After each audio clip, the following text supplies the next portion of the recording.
All right, we're getting there. So, good morning, everybody. We're now live and broadcasting. So, thanks for being here this morning. I'd like to begin by reminding everybody on the call this morning that there are a couple important things going on that you ought to know about.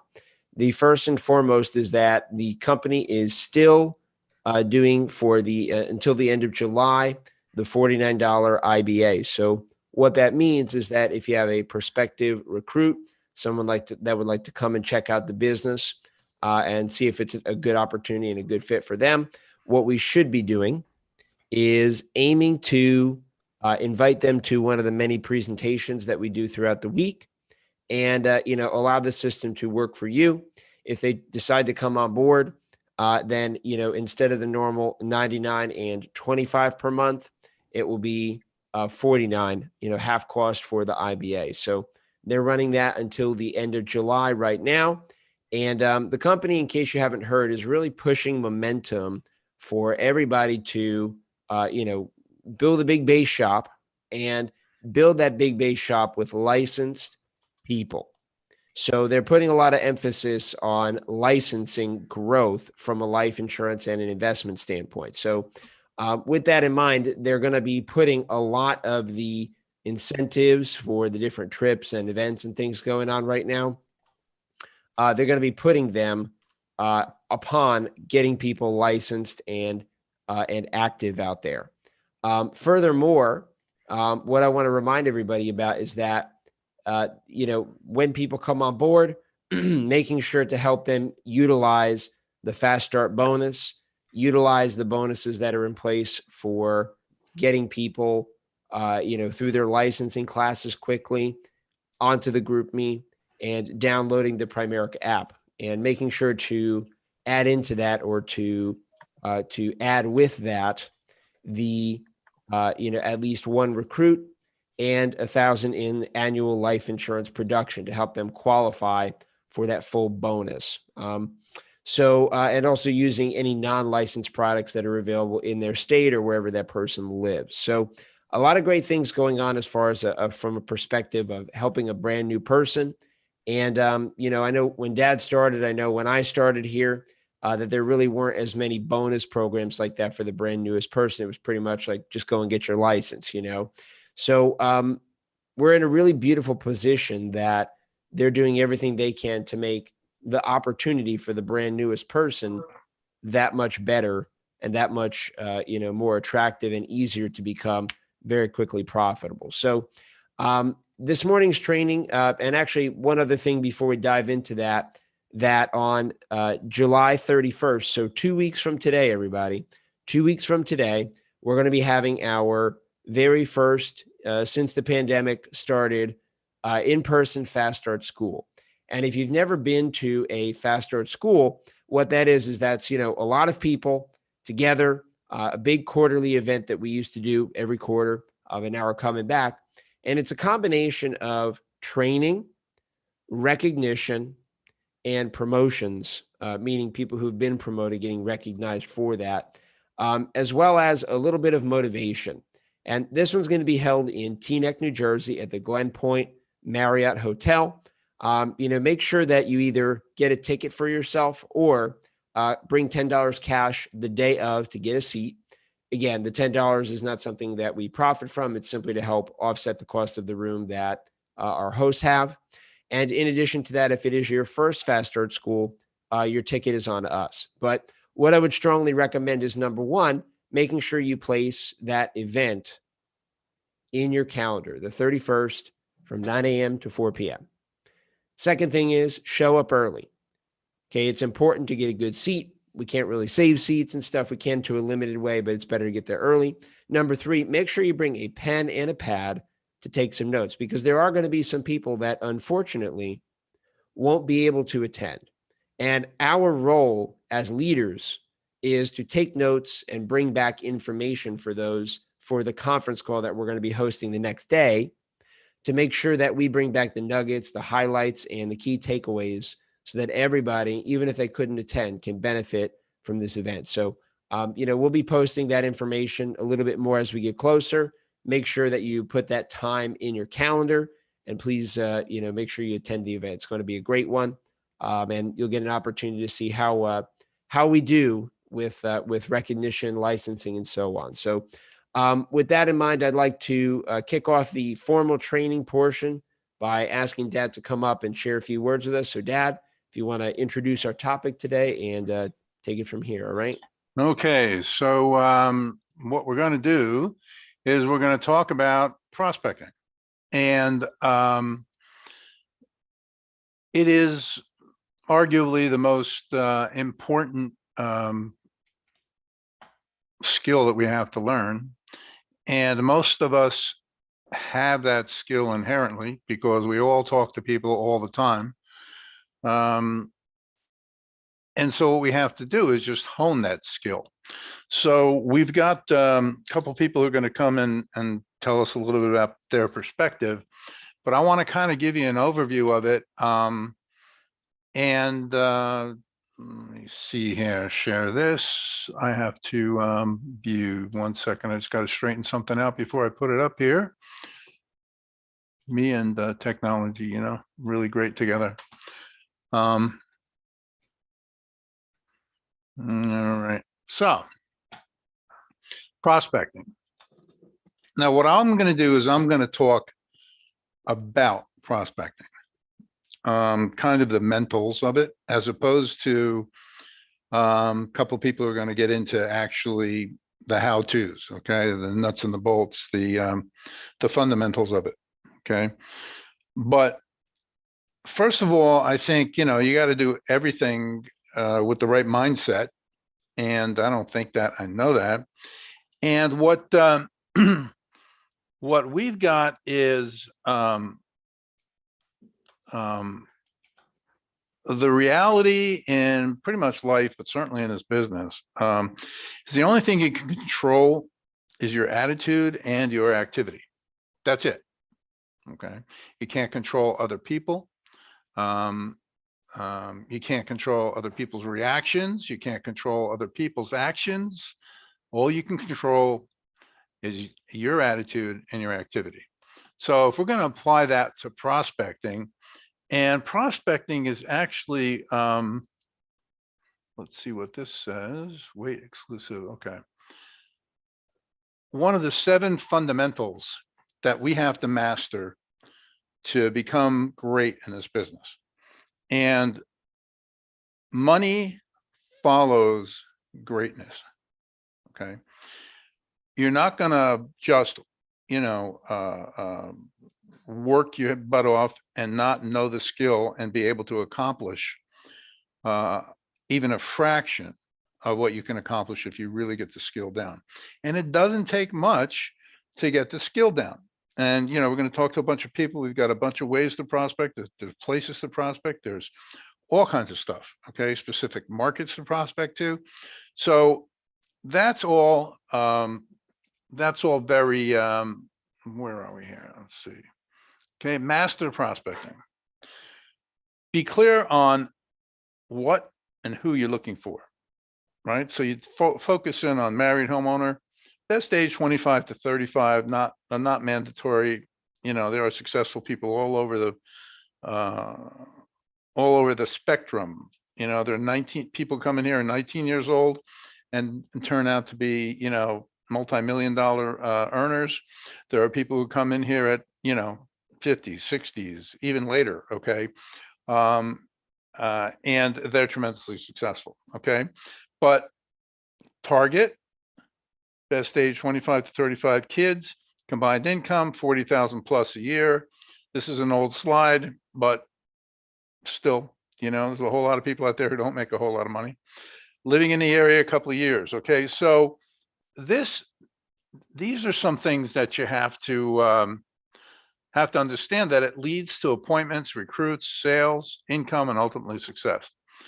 Just do it. You do not have to like it. Okay. But you must do it consistently, which is the key. And you know, this slide says you don't have to like it. My point is learn to like it, make it fun. Okay. And you can do that. Turn it into a game and connect prospecting to the key of getting everything you want in life, because you will if you master it. Okay. So, warm market, what to say, these slides are available on, Hector. If you search for Hector Lamarck, 7 fundamental, wrong. I don't have it there. Okay.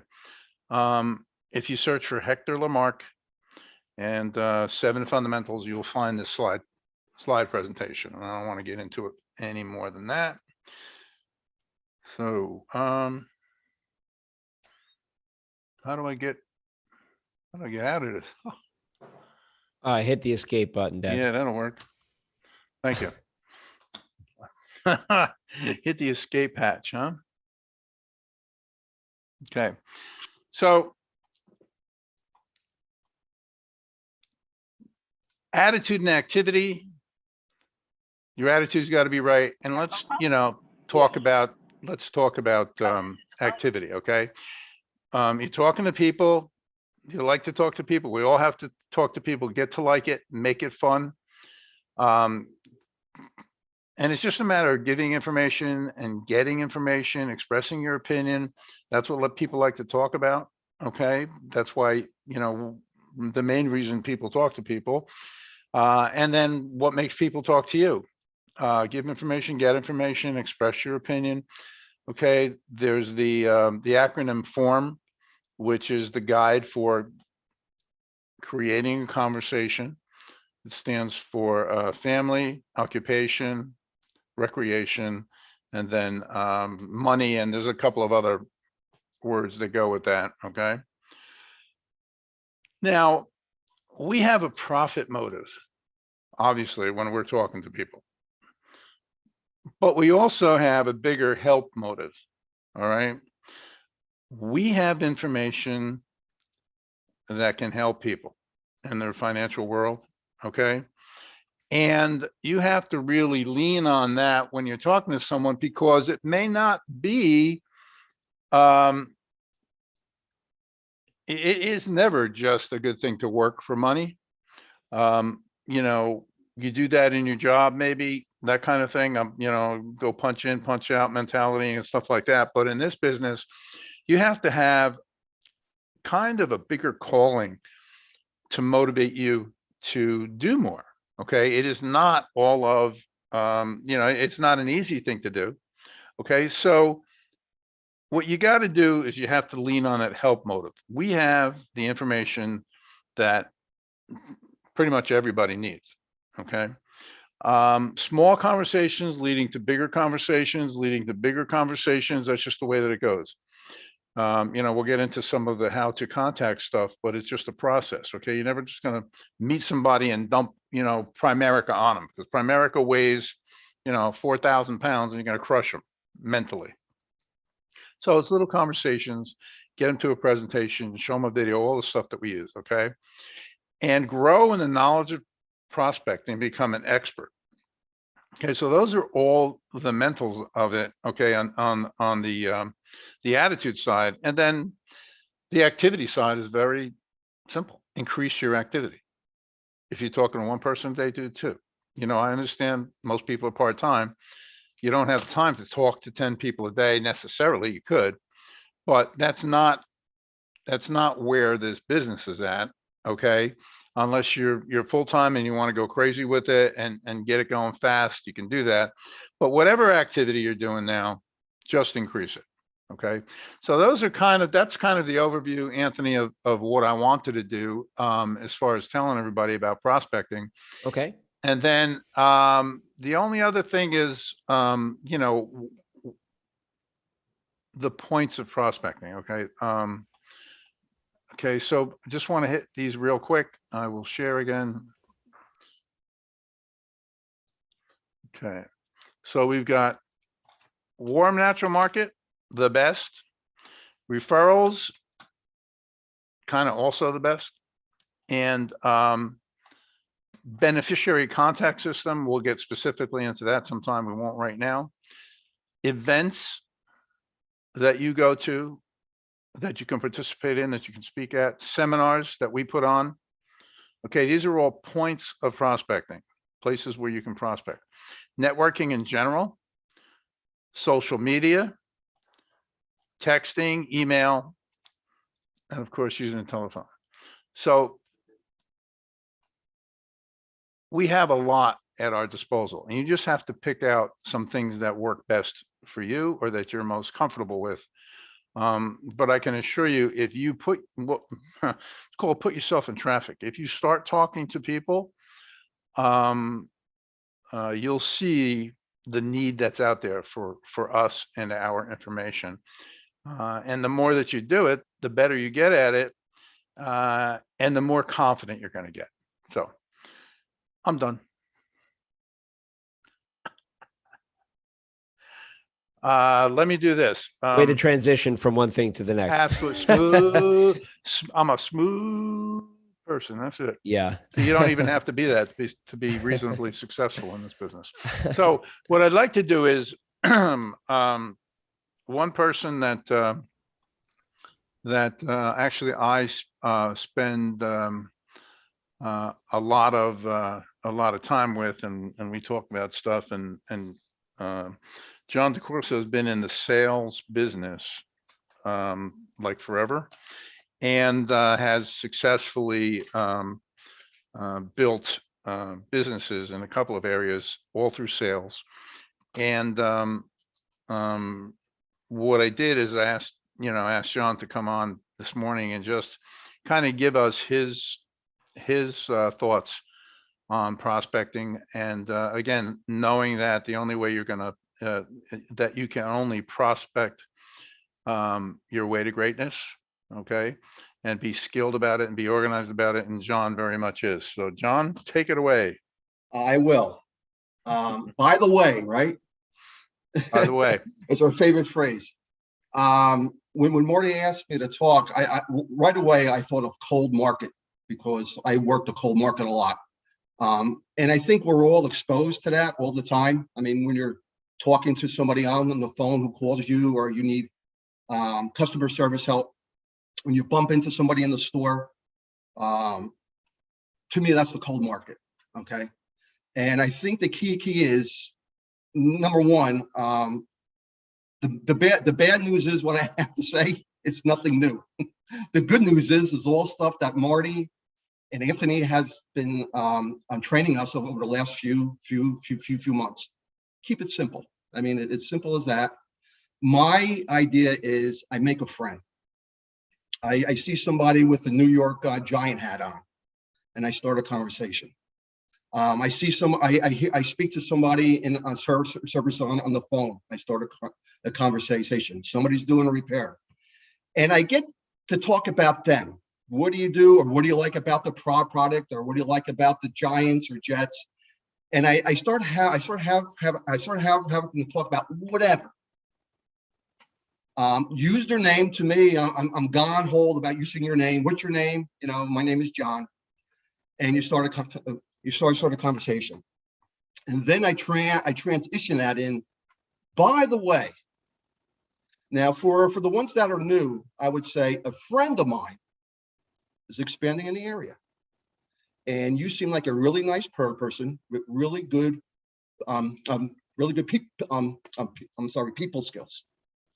He's looking for people that has good communication skills like yourself. Could I have him give you a call?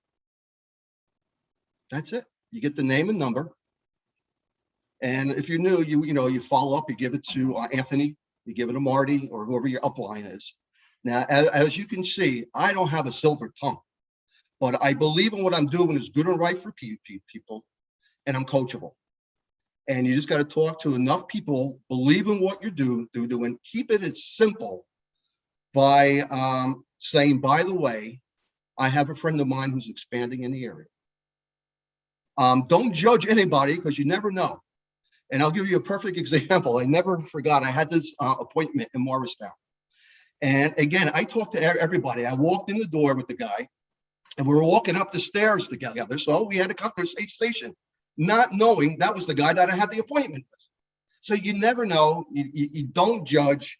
You keep it simple.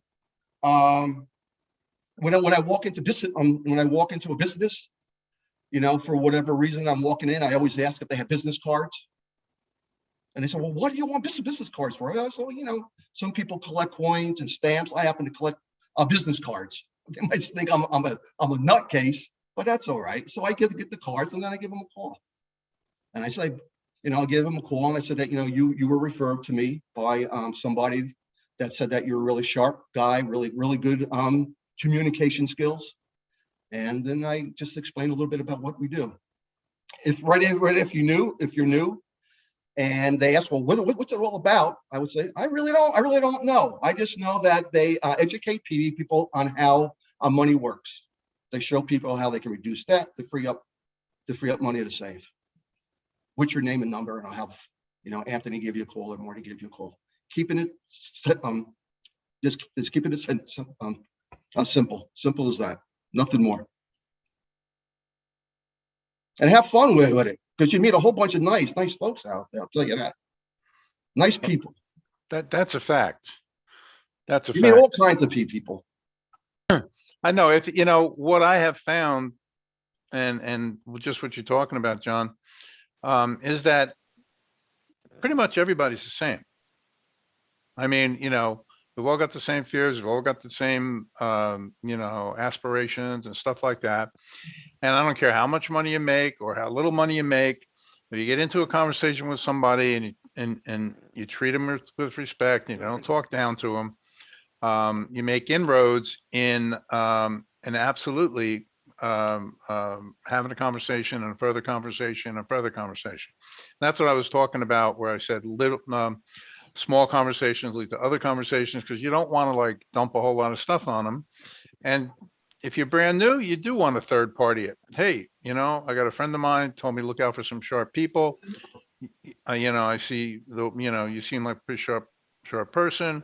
Can I have him give you a call? And then you wait for them to give you their number. That's really it, right? That's it. Simple. All right, cool. Simple-minded. Simple-minded, that's me for sure. Yeah. And you have anything else you want to add, or what do you? You know, and sometimes if you get into a conversation and say, well, it's not really for me, I'm not looking for something great. Who do you know that has good people skills or communication skills like yourself? I had a repair guy here the other day. It wasn't for him, but he has 4 friends that are going to retire this year, and they're going to be looking for something. Because I said, well, who do you know that has good, you know, communication skills like yourself? There's 4 guys that I know they're going to retire some point this year, or looking to do something else. Simple as that. Yep. Very good. All right. Thanks a lot, man. Appreciate it. No problem. And Anthony. Yep. So I'd like to introduce many of you guys to one of our new teammates from Florida, who you know, wanted to come up and talk a little bit about prospecting, because like Johnny, she has a lot of experience meeting people, you know, knows a lot of people, is a leader within here, but also within like the business networking groups and things that she's a part of. So I'd like to introduce you guys to Telly Hall from Florida, and she's had a couple things prepared for us this morning. So whenever you can, Telly, take it away. Hello, everybody. Good to see everybody on the call. Good morning from sunny Florida. You can't tell I'm inside. Otherwise, the noise would take over. So you've asked me, and I appreciate the opportunity to share with you a little bit of insight about how I've kind of done what I do, what has worked for me, how it continues to work. And sometimes when even nothing's happening, you still have something to talk to people about, and just put it in your calendar and plan ahead. So it's about what Marty said, and it's also about what the other gentleman said. I'm sorry, I don't remember your name. I'm learning. It's about people. It's about the conversations. It's about making the right connections. You have to know when to pitch. You also have to know if they're ready for it. And don't start with your sales pitch. So it's almost like walk, talk the walk or walk the talk. When you go places, take the opportunity to talk to people. We all have the opportunity to use Facebook, LinkedIn. I met Anthony through LinkedIn and we started a conversation. We got to know each other and he introduced me to his business. And here I am 3-4 months later, learning with you more things about what worked for me and how to make it work for my new business. It's applying your skills, the communication skills. It's also applying people that are willing and wanting to do something and make a difference. So, look at where you are, look at your surroundings, use where you're known, use it to your advantage. So you practice with the people you know. Also, know when you've said enough. Ask the open-ended questions. Make your speech come through with a smile. We have to practice a smile when we speak, especially over the phone. It'll project, it comes across. You also have a feeling with people. If people are not smiling on the phone or in person, you got to stop and you got to figure out why not the smile. And you got to get them in the right mood to have an open mind that's going to be willing to see the positive of whatever's happening. So it's opportunities. Some of us are giving opportunities in our neighborhoods. Some of us are giving opportunities in networking. When it comes to networking and prospecting, look at where you're at and look at your audience. Practice a 1 minute speech. Short, sweet, and simple. You can include in there quick about yourself. You can also include in there your testimonials. I helped so-and-so do this, if it's okay to mention a name. I had a client that I was recently able to help with this. Or you also want to use that opportunity when you network and you present your speech, thank the people that are helping you because the others will be interested in talking to you. And sometimes your best clients are your networking partners because they help you, they coach you, you learn from them. So keep it to 1 minute, practice it. If in 4 weeks it has not produced anything, you have to adjust it and keep adjusting until it works. The best baseball players average a 300 plus score. That means that out of 10 times they went at bat, they hit it 3 times. So we have to practice. You got to go at it 10 times and you're probably going to hit it 3. And if you hit it 3, you're a good average. But you may just hit that 1 until you get the 3. But we can't get discouraged. Some of the other things that are helping me, and I've got a minute to go, I told Anthony to keep it under 7 minutes, is fill your mind with positive thoughts. Our days are short, and some people do not make time or do not have the ability to sit there and read. Personally, I fall asleep too many times reading. However, I have found a lot of the books and a lot of the motivationals and a lot of the inspirational and educational YouTube short, quick videos of a lot of people that have made it. Now they've been at it 20, 30 years, but I think we can shorten that time with videos, with conferencing, with the ability to present. Just let people know you present every week. What do you present? Well, let me ask you, what are you up to? So you find out if they're networking for a cause or if they're networking for sales. And then you go which way they're going. And before you know it, they're going to win you're going to win their confidence. That even if you didn't help them in one particular thing, you can help them in something else. And then it comes right back around to you. So just plant the seed. Don't give up. Know when to stop. Phone calls also, I found, work better. It's a personal touch nowadays. And all we need a personal touch.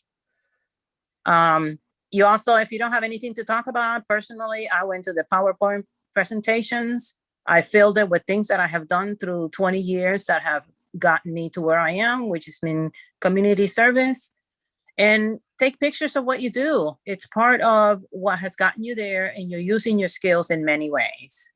Marketing, developing, networking, talking to people, making appointments, all of those are skills. And I hope it helps some of you. Thank you, Thank you. Anthony. Thank Hey, you. thank you, Telly. That's great. Great job. Appreciate it. Great job, Johnny, guys. You know, I think that we've seen so far today, like a few different perspectives, right? I mean, there are lots of ways to prospect in this business. And what I love to share with sometimes folks is these stupid memes that I make up. So I don't know if you guys have ever seen the movie Lord of the Rings, but he says, one does not simply go out prospecting, right? And this is taken from the Lord of the Rings. Of course, he's talking about like trying to break into this castle to destroy the evil Lord of the Rings. One does not simply walk into Mordor, right? But it's kind of true. You know, one does not simply go out prospecting. You know, what it is I would say it's more of like a lifestyle choice, or more of like a mentality, if nothing else. Or maybe another way to put it would be it's an openness to meeting new people. I was reading, and I love, you know, basically different types of psychology and the way that it relates to business and that sort of thing. And on my computer, I have articles, you know, that when you open a new tab on the Internet Explorer or the Google Chrome and stuff like that, it suggests like interesting articles that it thinks you would like. And basically it said that from like when you think about it from a dating perspective, and although obviously we're not looking for dates here, it's a similar concept, that one of the things that prevents people from, you know, saying something to someone that they feel attracted to, you know, kind of like flirting with them from a dating perspective, is because they fear the rejection. And before they even say hello, they're already thinking about the part where you get to exchange phone numbers with someone that you've never met. And, you know, I think that really, if you look at the way that we do it here from a business perspective, people do the same thing, don't they? Right? They're standing behind someone in line, and they say to themselves, they say, oh gosh, how am I going to transition this conversation from, excuse me, you know, do you have any good recommendations to order here, to, by the way, I have a business that I'd like to talk to you about. Let's exchange phone numbers. And I think that's kind of like the equivalent of like, before you even say hi to someone that you think is attractive, you know, you're already thinking of like, what's the close? What's the word? What's the pickup line that I'm going to ask to exchange phone numbers with this person? Right. And it's funny because when we do that from a business perspective, what happens is we lose. And the reason that we lose is because we're already putting a lot of pressure on ourselves, which, whether we're successful or not, is not really what we should be thinking about, but rather making the attempt is the most important thing.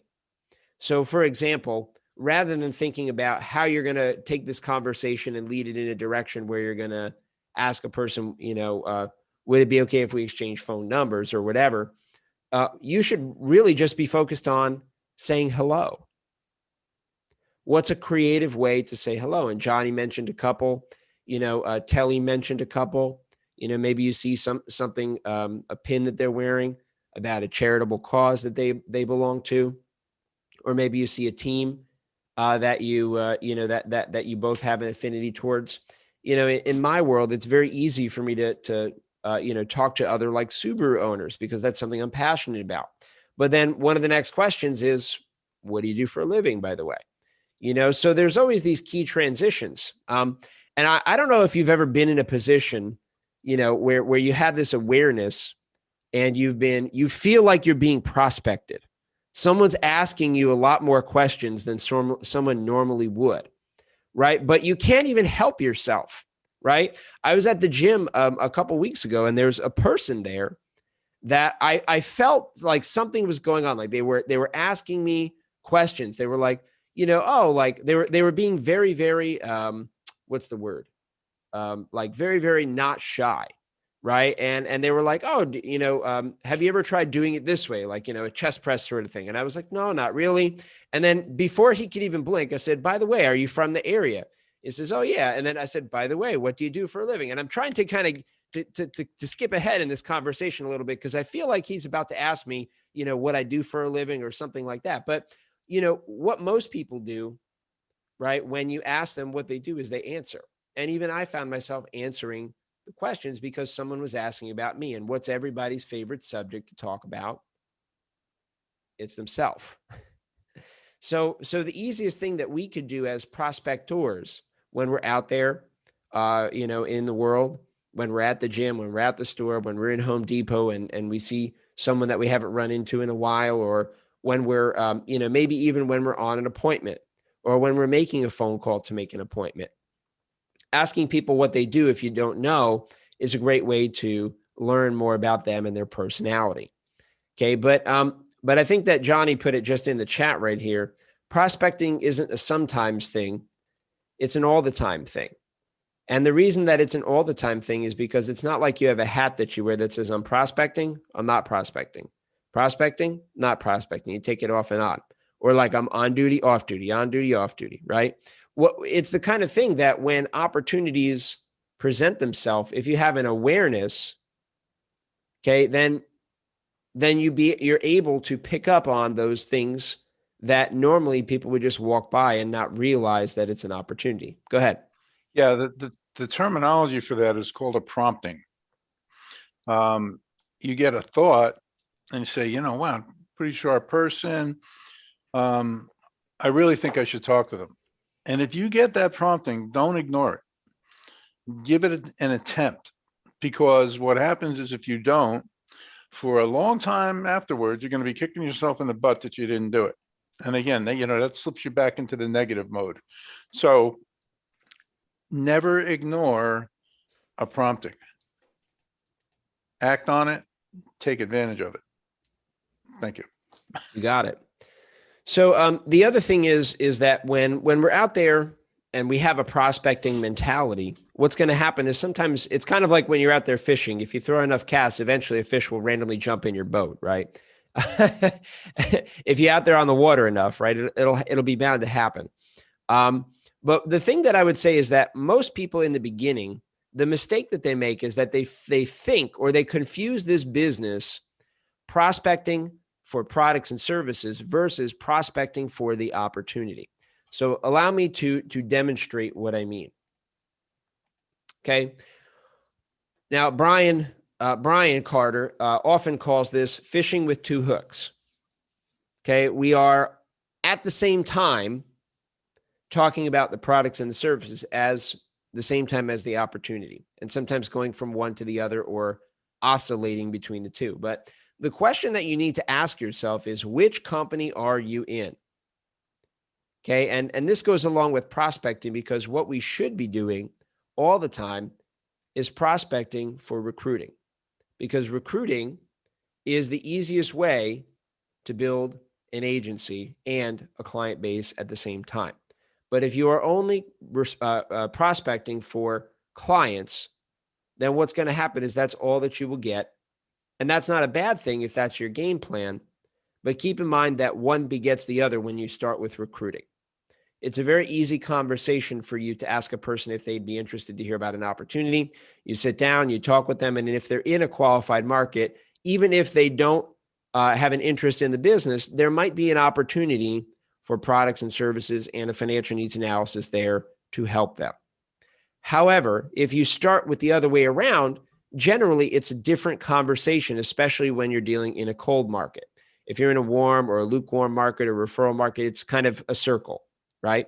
But if you're out there prospecting in the world, it's much easier to talk about an opportunity than it is to talk about a product or a service, because it's very easy for someone to say, no, thanks, I got that all taken care of.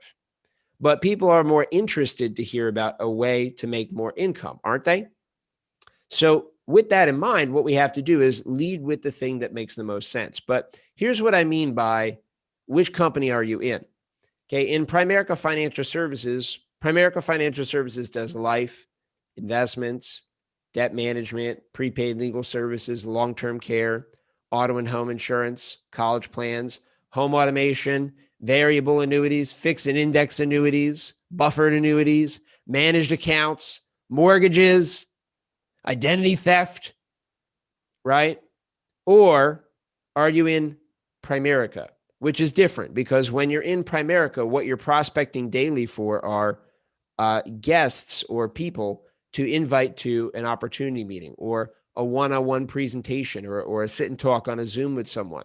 It's about building a business for yourself through recruitment, through licensing, through training, duplicating yourself, getting people licensed, which is the company's big push, promotions, getting to district leader, getting to division and regional vice president, building yourself an RVP factory, right? Opening new offices, leadership training. That's the thought leadership that we talk about so often, right? And enjoying your freedom, or kind of being self-employed on the left side, right? Where everything's on you.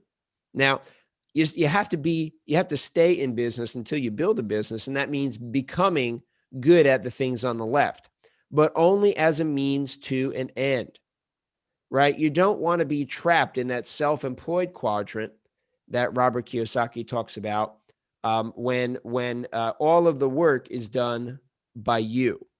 Because as soon as you get sick, as soon as you go on vacation, as soon as you get busy with a client and you miss a phone call from the other, right? That's when the whole thing, if it's only based on you, it's eventually going to fall apart because we're only human. We can't work 24/7, 365. We've got to take a break. We've got to eat. We've got to sleep. We've got to spend time with our family, worship and everything else like that. So the idea is that if you really want to build freedom for yourself, it can't just solely come from you. Although through the managed accounts, through investments, through becoming a prolific advisor, can you build residual income? Absolutely. But it's going to be a very different type of business and a lot more saleable if and when you ever choose to retire. If you have an agency, if it's not just you putting in all the work, you have a system, right? What's the difference between ownership in a franchise and ownership in most small local businesses? The difference is that when you own a franchise, there's a system in place. Someone who doesn't know anything about that business can come in and pick it up and learn that business. Okay. But think of some of the service professionals that you go to, right? And I'll give you my mechanic as an example because he's a great guy. And I wouldn't really trust many other people with my car.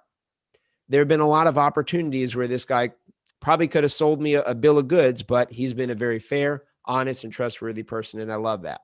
But every time I'm in there, right, he's got 2 cars up on the lifts. Thank God he finally got someone to help him with like the oil changes and the tire rotations. Really competent dude that I'm sure is going to do really well. But for the longest time, he was a one-man band, right? You can't call the office because if you call the office, he don't pick up the phone because he's busy underneath the car, right? The only way to see him is to stop by and yell into the bay and say, hey, can I come by next week for an oil change? And he says, sure, hold on. Let me stop what I'm doing and go look at the calendar and see 1 second. Okay, so he puts his tools down, goes over to the calendar, looks and says, yeah, I'm good that day. Writes my name on like a big desk calendar, right? Anthony, oil change, 8 a.m. Tuesday.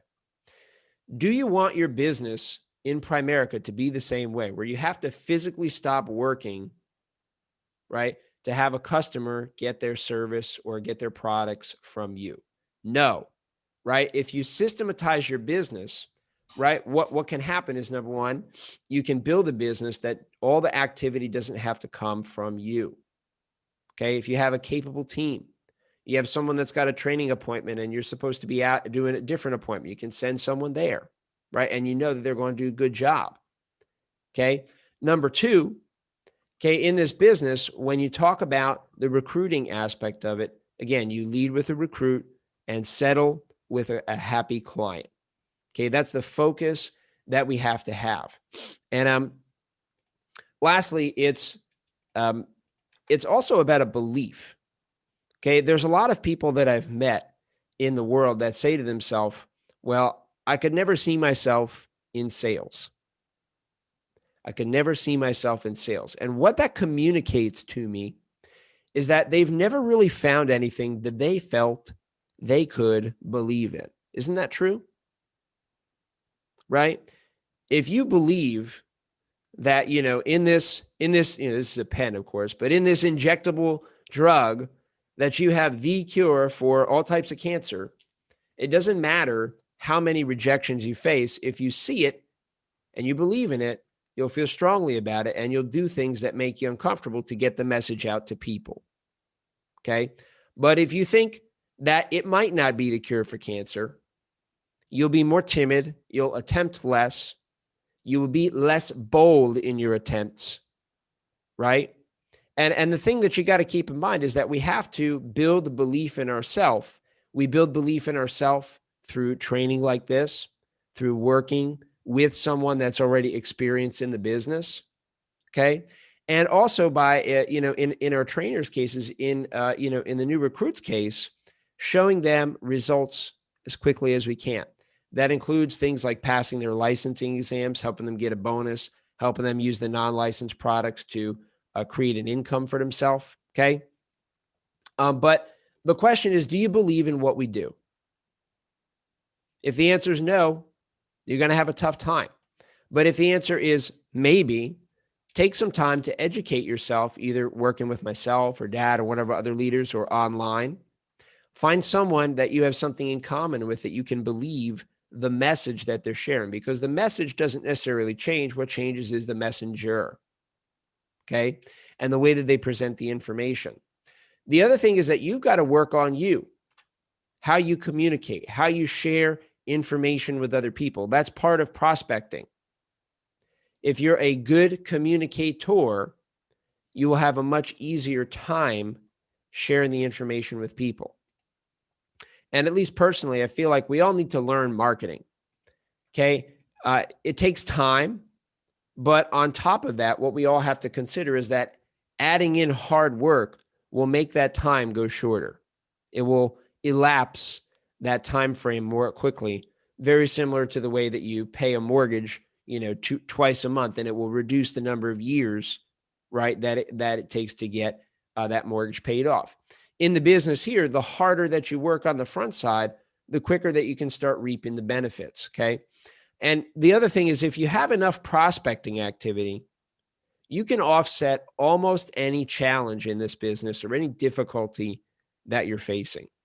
If you guys remember, we had a couple of times come and speak for us, but also he had been at some of the fast start schools, and I believe he actually attended convention and stuff like that too. You guys remember sales trainer MJ Durkin, right? And he's kind of what I would consider one of the kings of building yourself a prospecting mindset. Okay. And he told us that years ago when he was like, you guys remember, like, hey, Culligan man. He was like the Culligan man. And what that is that was like a water filtration company.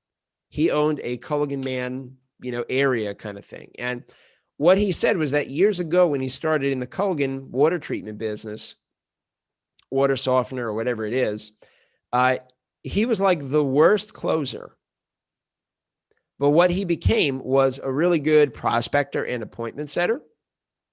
And eventually his closing skills became better. And soon after that, he became the number one salesperson for Culligan, and then eventually started his own brand of sales training and so on, because he realized that if he became better at prospecting and making appointments with people, that eventually the other stuff would pick up. Okay, that he'd get better at closing, get better at product knowledge, get better at overcoming objections, right?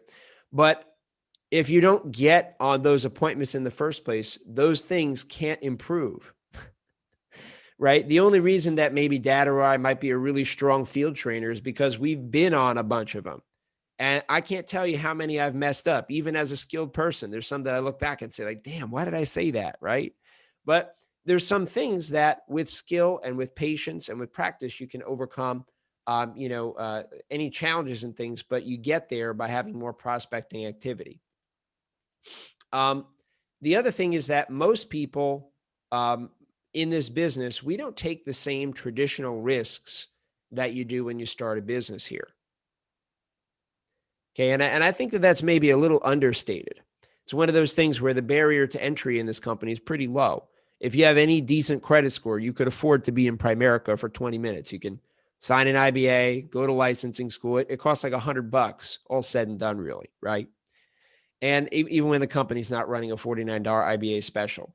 So because of that, because we didn't make like a $20,000 or a $50,000 or $100,000 commitment, sometimes people don't give it their all. Wouldn't you agree? Right? How many of you guys have signed up for some sort of like an online service or like SiriusXM or, maybe some sort of thing that you got an email offer and it's like $10 a month. And then you go or Masterclass, right? Like me and Rudy signed up for Masterclass together. And I think I watched like 3 dang videos, right? But it cost me like $100. And I'm like, dang it. I should have done more with that, right? Because the cost was so low, we didn't put our all effort into getting the value from it, right? But would your business look different if you had spent 15, 20, 100 grand, 250 grand to become a Primerica agent? Okay. And if the answer is yes, well, it just means that you need to change your commitment level, right? Because beyond the fact that you could pay it and not have to worry about it if it doesn't work out, okay, that means you have to change your commitment level to this business. Okay. Make more appointments, become a better appointment setter, become a better presenter, objection answerer, a closer, become a better recruiter, become a better prospector like we're talking about here. But in our business, we don't take traditional risks, right? We don't have to pay 50 or 150 grand to become part of Primerica like any other business. But what we pay, because that barrier to entry is so low, is a prospecting price. Now, it has to be paid up front before the results happen.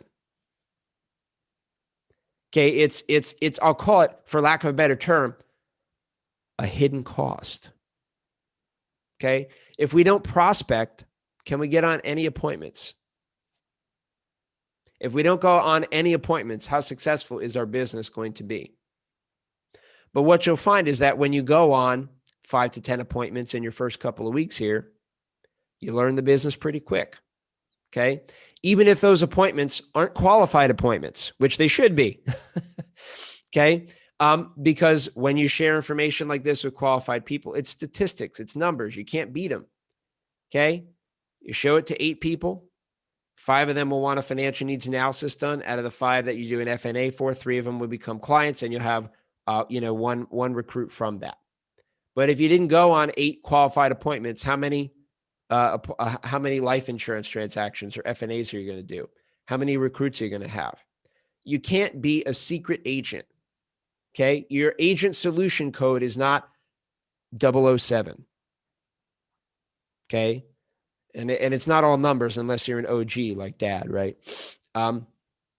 So the the thing about it is that we pay What's a prospect. an OG? What's an OG? Original gangster. Oh, I thought it was an old guy. Yeah, you could say that. But the thing about it, right, is that in our business, it's a prospecting price. It's nothing more. Now, the good news is that prospecting is free. It takes time, but you don't buy leads here, right? We don't have like a lead purchase system where you pay $500 and then you get 100 people who are going to hang up on you and 2 who make a phone call, right? What it is it's a skill set you have to learn how to turn your marketplace into people that need the things that we do. Okay. To a certain extent, everybody has to figure this out for themselves. Isn't that true? Right. Especially people who like to, like I'm kind of that personality too. I like to collect licenses. Right. What that means is I was like, oh, I'll get this license. I'll get that license. I'll get this license. I'll get that license. And the customers are going to flock to me when I become a master and a wizard of all things financial. No, that's BS. Okay. And it's really more for you. It's a confidence bill, although you need it to do the services, right? Getting a license Doesn't change what you have to do, does it? License people, right? Dad's been licensed for 40 years or whatever, but he still has to get up there and do it, right? I've been licensed for 12 years. I got more licenses than most, right? But I still got to make phone calls from 10 to 11 and get some appointments on the board for this coming week here, right? It don't change. Okay, but getting licensed makes you feel different about your confidence level about it, which makes you act differently, okay? How one person prospects might be different from another. And the way that I would kind of explain it is you're trying to find the thing that's the least most uncomfortable. Prospecting isn't always easy. Okay, you're going to get rejection. You're going to get people that schedule a time and then cancel with you or forget, or, last minute they dark house you, which doesn't really happen anymore. What it looks like is you're on Zoom all by yourself making faces in the camera, and then you see it's 15 minutes past your appointment, and you go, oh, okay, I guess they aren't coming. So you call them, goes to voicemail. And does that happen to all of us? Absolutely. Okay, I have one for 2:00 that I'm pretty sure is going to no-show me. But the reason that I am concerned about it is because he no-showed me once. A person no-shows you once. Do you know what their propensity to no-show you again is? It's quite high. Even if you're a master appointment setter. Okay. But so the idea is that if you think ahead a little bit, right? When you don't show up, by the way, this is part of the reason that doctors and dentists and lawyers sometimes double book themselves or book the appointment times pretty close. And then you got to wait 20 or 30 minutes to see a doctor, is because most people, or not everybody, honors their time, right? Even when they're paying a $50 copay, no matter if they show or not, right? So what makes you any different, right? So the thing that we have to keep in mind, folks, is that stuff like that's going to happen to you. But what happens is we grow bigger than the problem. And in my case, I already have a backup plan. What am I going to be doing from 1:58 until 2:15 when this person probably no-shows me? I'll be on the phone. I'll be looking at and setting up who I'm going to call when he probably doesn't show me. And then if he shows up, I'll be like, oh, hey, how's it going today, man? I'm so glad you could join me today, right? Setting your expectations and managing them properly. But here's my closing remarks, folks. Don't put the cart before the horse when you're prospecting, okay? All you're doing when you're prospecting is you're effectively asking someone from a business perspective on a date, okay? It's not committing them to marriage. It's not, hey, we're going to do some business together. It's, hey, let's get together, talk a few ideas, and see what makes sense and take it from there, okay? Don't get all excited about it. Manage your own expectations. Okay. And make sure that you have a backup plan. Secondly, making sure that we stack a couple appointments in a row, right? And I'll kind of leave you with a little bit of information. If you only have one appointment, the likelihood that appointment's going to cancel is much higher than if you have one here, one right after it, and then another one right after it. Okay. And if you stack 3 in a row like that, 2 of them actually happen, you'll be grateful, because in between you have an opportunity to grab a coffee, grab a drink of water, use the restroom, or grab something to eat. But if you have 3 in a row, you have an even better day, because you go from one to the next to the next. And it's kind of like a cumulative effect, right? That first appointment goes good. Second appointment goes even better. And by the third time comes, you're already warmed up. You've had a bunch of coffee. You've been talking. Your mouth might be a little tired, your jaw, right? But I'll tell you what, you'll feel real good if you do 3 appointments in a row like that, won't you? Okay. So in closing, Dad, any remarks here? The only thing I want to say is get this book, Fanatical Prospecting by Jeb Blount, and read it.